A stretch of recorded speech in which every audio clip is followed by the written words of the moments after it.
NXT Takeover WarGames preview and predictions. You guys ready? This show is going to be good, man.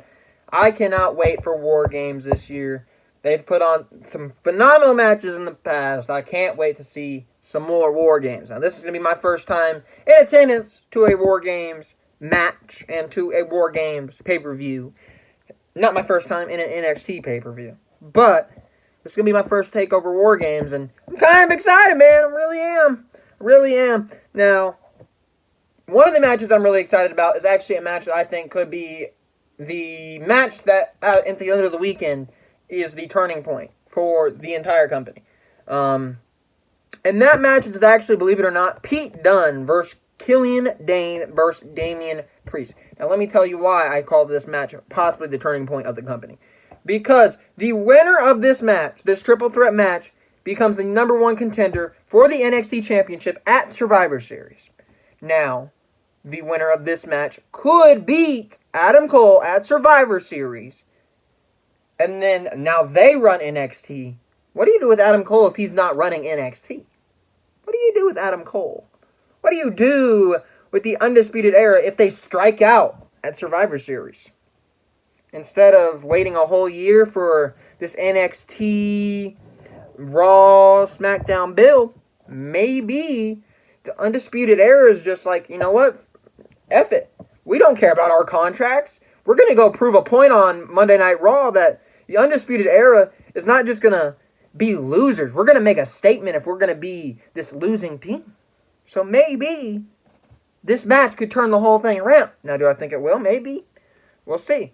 But this match is Pete Dunne versus Killian Dane versus Damian Priest. Now, in this match, I'm excited for this match. I want my boy Pete Dunne to win. I like Killian Dane, and I think Damian Priest has a great look and could easily be the face of NXT. Now, this is a very hard match for me to predict, because at the end of the day, this match could just be a one-off with Adam Cole. So maybe Damian Priest does win. Because I don't think Damian Priest is at the point where they're going to give him NXT. I don't think he's there. Killian Dane, I don't know if he's at that point. I love Killian Dane. I think Killian Dane's been great in NXT UK. But I think he's ready to be the flag bearer of NXT. I don't know. But Pete Dunne has carried the NXT UK division along with Tyler Bate. Don't get me wrong. There's a lot of good wrestlers over there. But Pete Dunne has been a bright spot for NXT UK. Now, Pete Dunne, last time I remember, he was in Chicago. He was against my boy Tyler Bate. And they might have put on a Match of the Year candidate. You remember that? Takeover Chicago #1. Pete Dunne versus Tyler Bate. You had the Chicago faithful sitting there, screaming their heads off, saying, UK, woo, woo, UK, woo, woo. You had the Chicago crowd chanting for UK wrestling. That means you're successful. Pete Dunne, I think, could carry the NXT division. Easily. I think he's set. I think he's ready. I think he is probably one of the best in the company. If I'm picking a winner in this match, I'm taking Pete Dunne to go on and face Adam Cole at Survivor Series. I would love to see Adam Cole versus Pete Dunne at Survivor Series. Can you imagine if they let that match get off the ground? Can you imagine? That'd be a 5-star classic. That would be great if they let that match happen at Survivor Series. That could be a dream match, and it would be a dream match to have them in such a big stage, a big 5 in Survivor Series, and then maybe Pete Dunne wins. But I'm taking Pete Dunne at WarGames. Next, we got Matt Riddle versus Finn Balor. Now, Balor is obviously heel now, and everybody loves heel Balor. But he's going against Matt Riddle, who's a guy that people think might be one of the next guys up in NXT. One of the future assets that the WWE wants to look towards. Maybe he'll be a Universal Champion. Maybe he'll be the NXT Champion. Maybe he'll be the WWE Champion. There's a lot of things surrounding Matt Riddle, but Finn Balor coming back heel, first time at a takeover since way back when.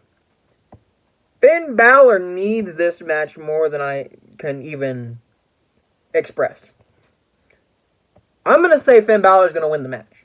I think this match will be really good. Matt Riddle is either really great or he's average. And Matt Riddle seems to always bring it against guys like a Finn Balor. Like guys against, like a guy like a Velveteen Dream. He'll always bring it against the top tier talent.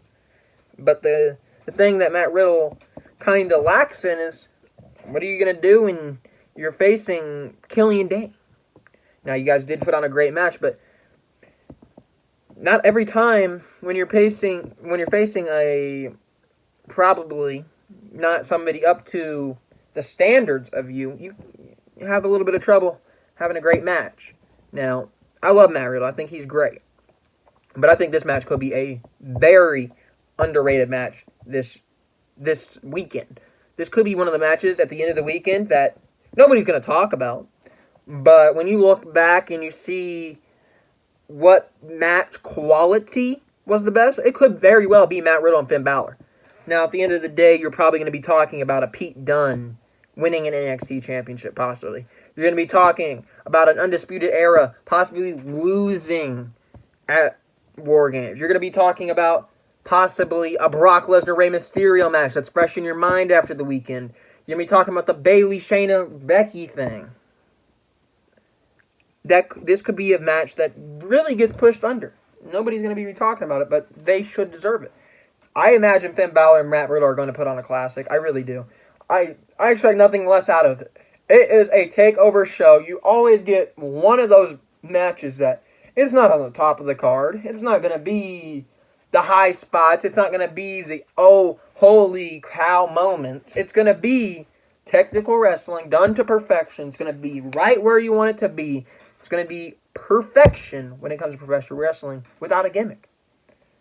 That could easily be this match. And I think it will be this match. I'm saying that as if they have all these undercard matches, like they have a Velveteen Dream versus whoever it might be, a Roderick Strong. I'm acting like that, aren't I? Yeah. Next, we got the women. Now, this is going to be the first ever women's war game match in NXT.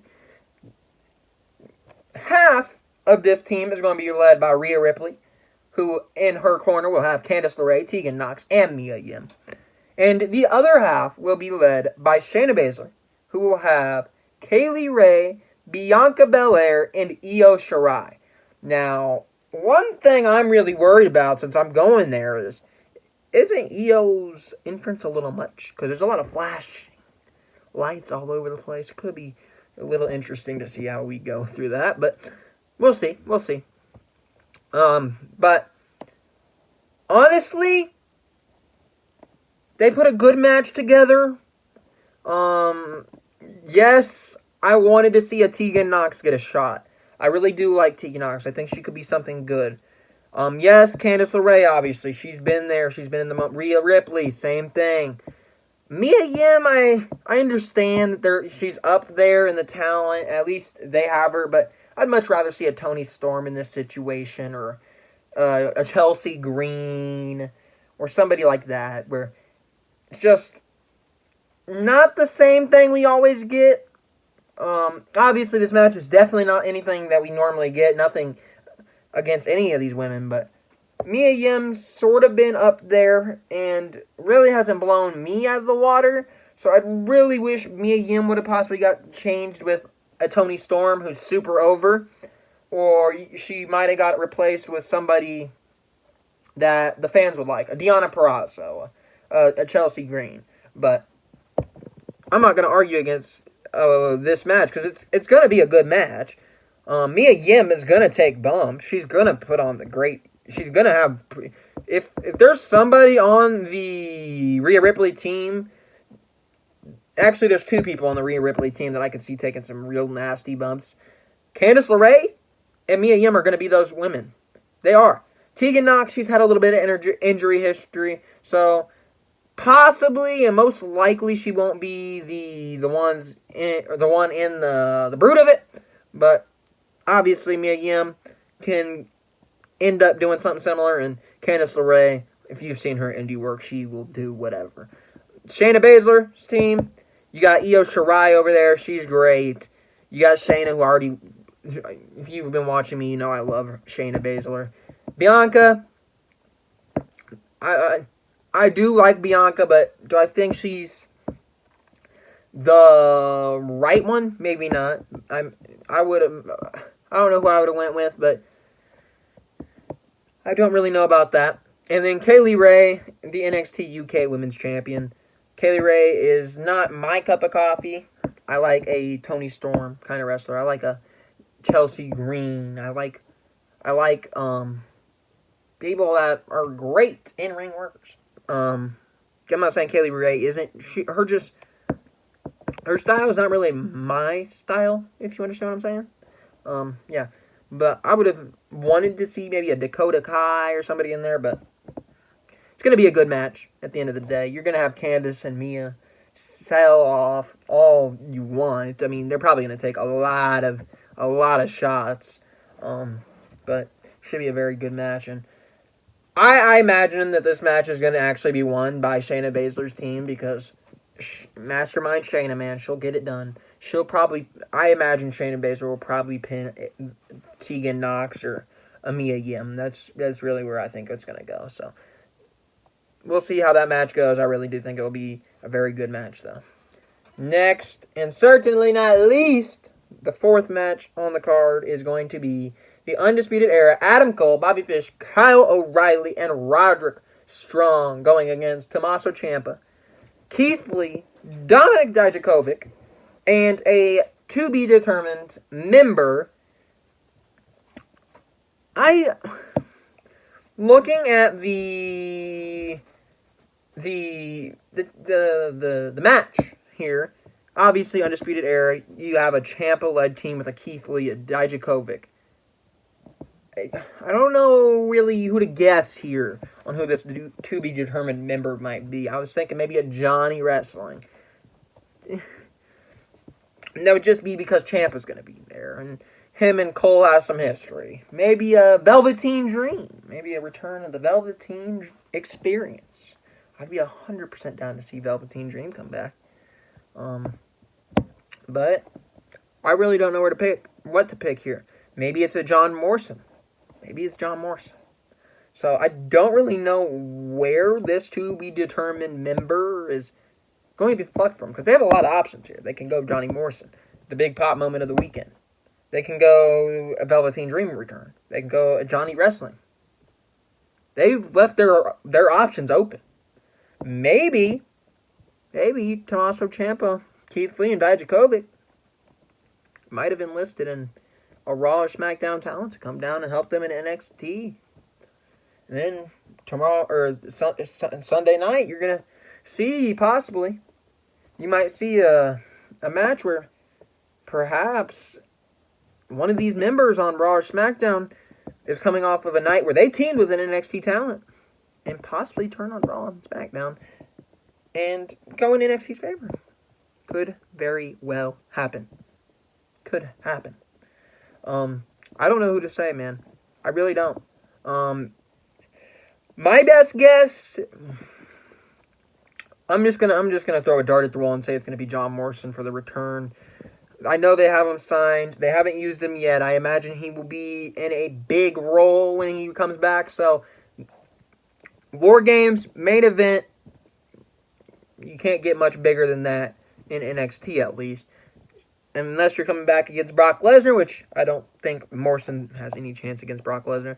I don't think there's a bigger spot on the weekend for John Morrison to return. So I'm just gonna throw a dart at the wall and say it's gonna be John Morrison. And if John Morrison does return, I'm still going to take the Undisputed Era. if John Morrison returns, man, I have Adam Cole pinning John Morrison. That's what happens. It's not going to be a Dijakovic. It's not going to be a Keith Lee. It's not going to be a Ciampa. If Morrison's there, I imagine that Adam Cole is going to depend on Morrison. And then Morrison and him are going to start a feud. It's going to be something cheap. But WarGames. It's extreme, ain't it? Anyways, thank you guys for watching. I'll see you in the Survivor Series recording, which I am about to be doing right now, actually. So, see you guys in about 5 seconds in my life, but about probably 45 minutes in between uploads for you guys. So, anyways, thank you guys for watching. See you guys in the next video.